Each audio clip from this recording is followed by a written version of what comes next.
I'm going to tell you something that is going to knock your socks off if you care about this country, if you're a Republican, a conservative, an independent.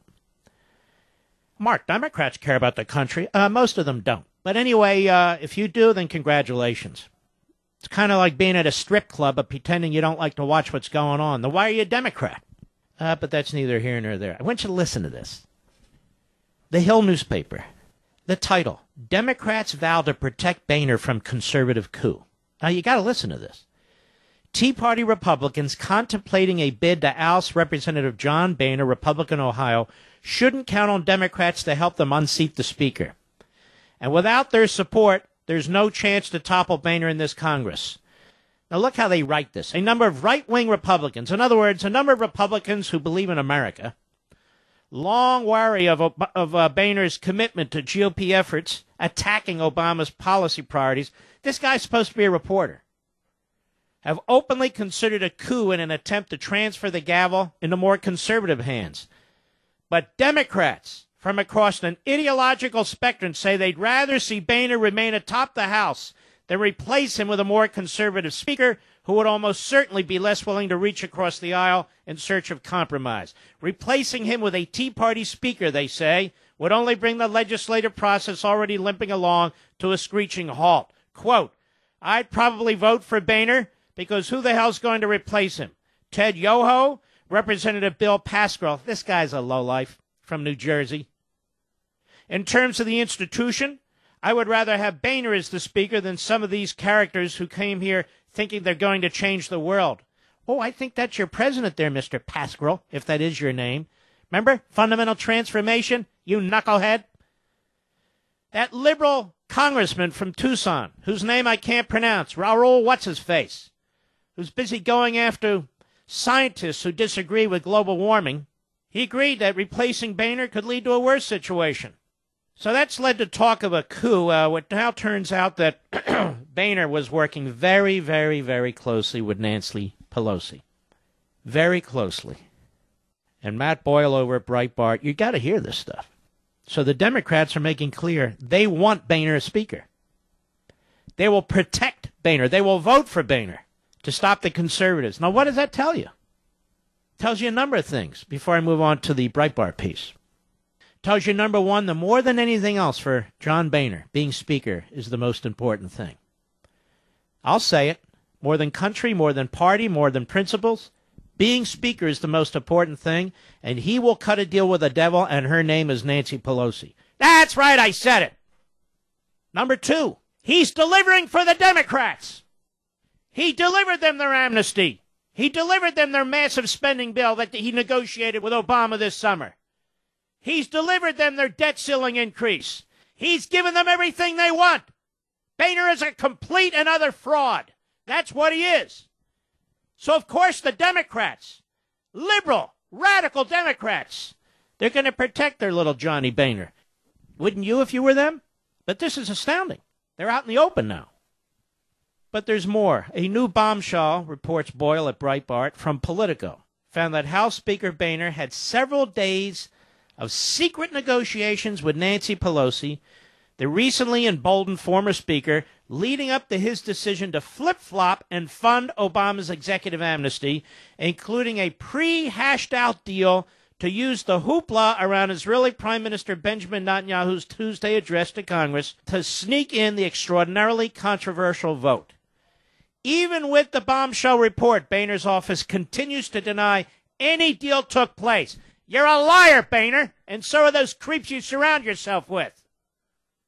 Politico's Lauren French wrote last evening, quote, it was Monday at 5:30 p.m. when Pelosi and Boehner agreed that it was best to take up the matter on Tuesday, immediately after Netanyahu's address, in order to deal with the matter as quickly as possible upon return of the Senate papers. That's according to an aide familiar with the conversations, Politico wrote. That part of a supposed deal between Pelosi and Boehner came after what French reported were several days of negotiating and deal-making between the current and former speaker. Here's what she wrote.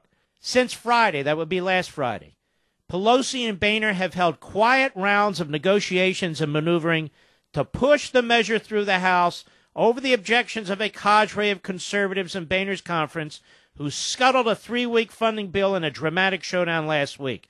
As late as Tuesday, that's this Tuesday, Boehner tapped Democrats to help pass a procedural rule for a funding bill for Amtrak that Republicans were threatening to bring down if it did not include a provision that would stop a clean Department of Homeland Security bill from moving forward.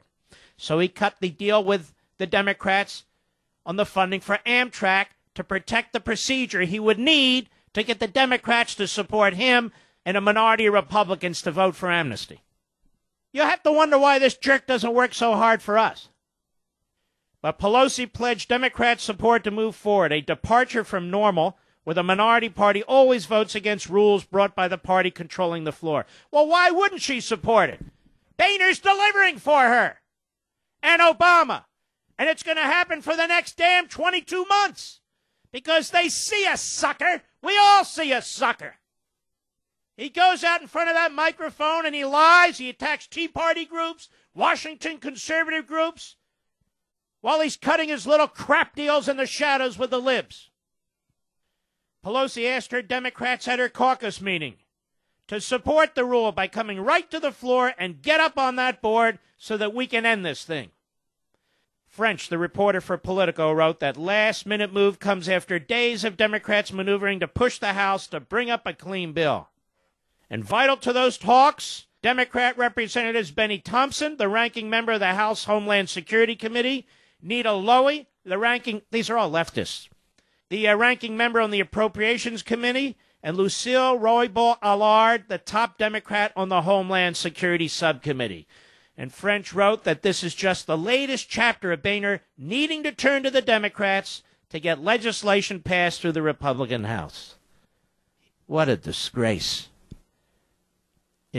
We don't get rid of John Boehner as Speaker. There's no chance at the federal level to accomplish a damn thing.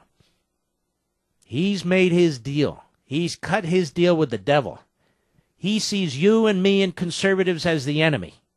He is eyeball high in the Washington swamp, the power game, the quid pro quo game, and you don't mean a damn thing to this guy no matter how many times he beats his chest. He then walks off onto a side room, meets with Pelosi, and cuts his deal all summer, meeting with Obama's people, cutting a deal on the budget, cutting our legs out from under us on spending, on immigration, on Obamacare, because he wants to be Speaker. John Boehner needs to go. The sooner, the better, or it's over. Have a viable Republican opposition, let alone a conservative Republican opposition, when the Speaker of the United States House of Representatives is Benedict Arnold. You young people, you can Google Benedict Arnold. When the Speaker of the House of Representatives is Benedict Arnold. He's supporting massive spending. He's supporting massive amnesty. All to hold on to his pathetic power. Power to do what? I don't ever remember a Speaker of the House conducting themselves this way. On either side of the aisle. Cutting deals with the other party to undermine a substantial number of his own party members?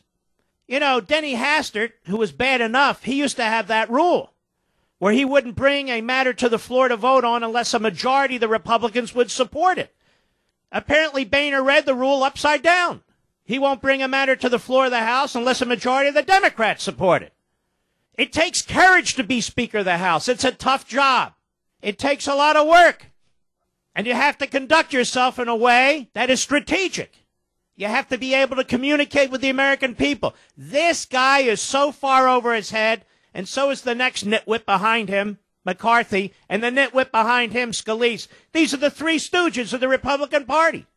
The three stooges of the Republican Party, the Republican leaders in the House. You went and you voted in 2010. You threw out Nancy Pelosi. Now Nancy Pelosi runs the House of Representatives. Last election you went in and you were told if we can give them a Republican majority in both houses, things will change. They haven't changed. Harry Reid, pathetic, barely coherent, can barely control himself. He runs the Senate. This is what happens when you have unprincipled Republicans. These guys don't believe in limited government. They don't believe in the constitutional system.